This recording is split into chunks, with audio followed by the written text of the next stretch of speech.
hindi magtatagumpay si Hazel. Kung merong mga managot sa pagkamatay ni Jessica, walang iba kundi yung tarantadong bumangga sa kanya. Hayop na gagong yun. Ingat na ingat ka kay Jessica eh. Mahal na mahal mo yung inaanak ko na yun. Ikaw nag-alaga simula nung bata. Ikaw nagpapaligo, ikaw nagpapalit ng diaper, ikaw nagpapadede. Ginawa mo lahat, pre, para sa kanya. Si Jessica yung pumuno sa pangungulila ko kay Jeffrey, kay Andrea, tsaka kay Colleen. Tapos, ito na nga yung pagkakataon na pwede ko silang mahalin ng sabay-sabay yung magkakasama sila. Tapos ganito naman yung nangyari. Yun na nga, pre. Makakasama mo na lahat dapat ng mga anak mo. Tapos, kukunin lang si Jessica ng sinong tarantadong walang puso. Binanggang hayop na yun. Pag nahuli yung gagong yun, pre, paisa ako bibigwasan ko sa ngalangala yun.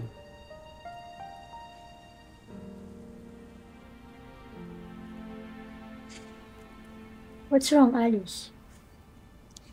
Huwag mo na kaya ituloy, friend. Kawawa naman si Colleen eh. Paano naman yung anak ko? Do you honestly believe na tinulak na talaga si Jessica? Oo. Kaya nga napufrustrate ako na walang witness. Alice, ang laki ng kasalanan ko kay Jessica. Gusto kong bigyan ng hustisya yung pagkamatay niya. Doon man lang, makabawi ako sa kanya.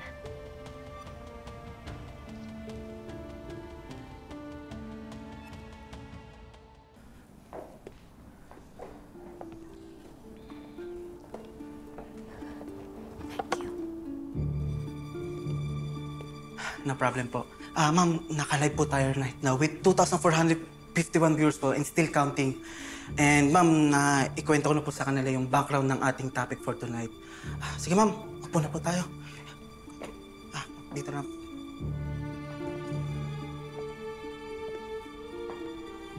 Kuha na mga.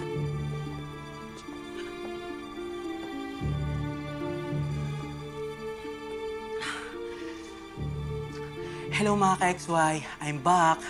Detective XY, your unofficial online investigator and digital vigilante.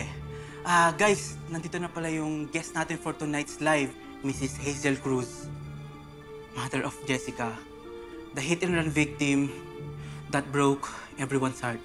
So, ma'am, welcome to my channel po. Pwede niyo po bang ikwento sa aking live viewers ngayon kung ano ba talagang reason sa pag-contact niyo po sa akin?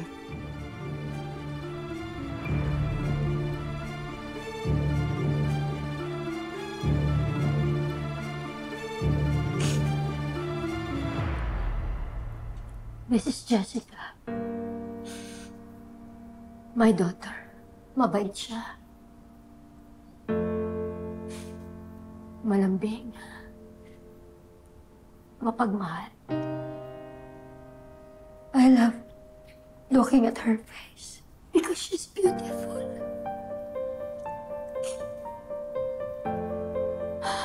Pero nung gabi ng buro niya, nakasaradong kabaong niya. Dahil wasak ang mukha niya. Oh my God. Kaya nananawagan po ako sa driver na bumangga sa anak ko. Tinakbuhan. Kasalukuyan siya nagtatago. Please surrender yourself. Panagutan mo yung ginawa mo sa anak ko. At bukod doon sa driver,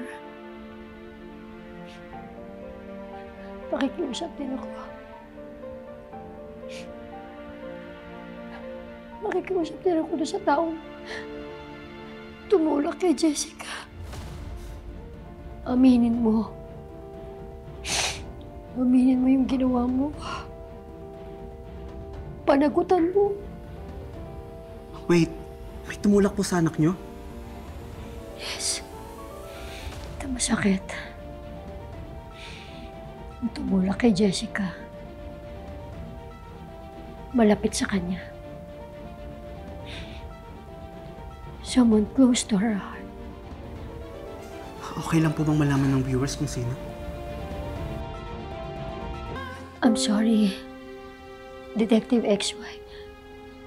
Sinabihan ako ng abogado ko na huwag mag-mention ng names.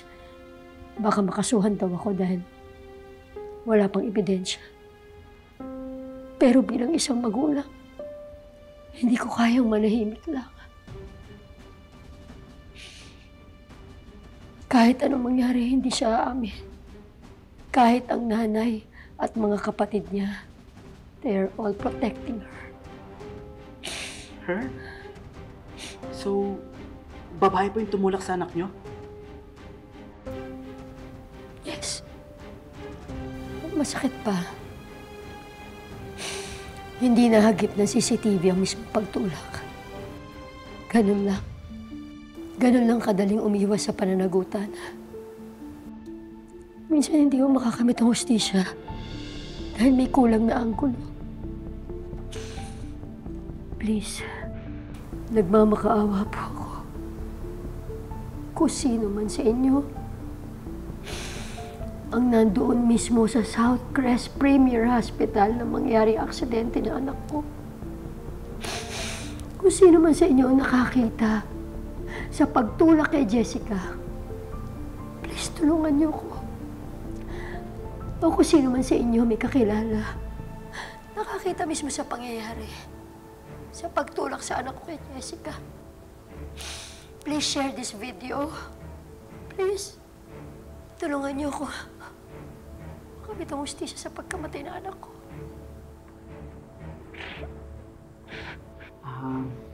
Ayun na nga po. Marami na po nagko-comment. From Anlim. Yung Mrs. Cruz po ba yung dati ring in-interview ni Carla Talaquera?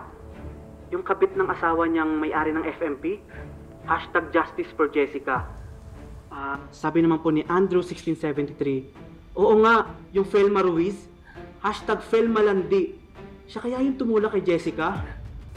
Ang dami na pong comment, ma'am. Meron pa po ditong I was there sa PH when this happened. May kasama yung Jessica before na nabangga yung ka-age niya. Not sure though if she was pushed. Nag-viral na eh. Mas ang dami nagsishare. Puro galit naman tayo. Mas ang dami nagbabanggit ng pangalan ni Colleen. Ay, grabe. Binanggit na talaga. Pinangalanan na talaga siya. Hanip mag-research to mga netizens, ano? Binabash na si Colleen, no? Kawawa naman yung inaanak ko. Yun ang hirap sa social media eh. Ang mga tao ang bilis magkalkal. Ang bilis mang judge. Eh, karamihan kasi sa mga yan, ang bilis maniwala sa fake news. Kaya ang dami nagkakaroon ng mental health issues, eh. Naku, huwag niyo nang pansinin yan, ha? At walang sasagot sa inyo. Hindi kailangan malaman to ng kapatid ninyo. Baka hindi niya kayanin. Pakawalang nga talaga ng Hazel na yan. Again, this is Detective XY, your unofficial online investigator and digital vigilante.